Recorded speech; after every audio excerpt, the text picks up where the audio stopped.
A bridge pose is also known as glute bridge or hip raises and targets the glutes, abs and hamstrings. You don't need anything to do this exercise except a mat if desired. It's a great pose for beginners and your overall strength will improve as the muscle groups get stronger.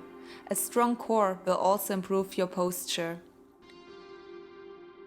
How to do a bridge pose.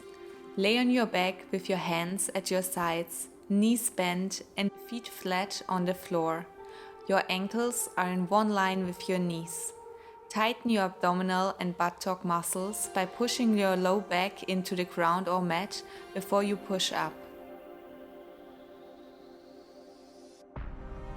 Raise your hips to create a straight line from your knees to shoulders.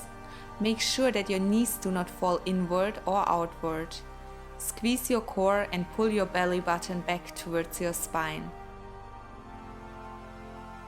Hold for 10 to 30 seconds and then return to your starting position.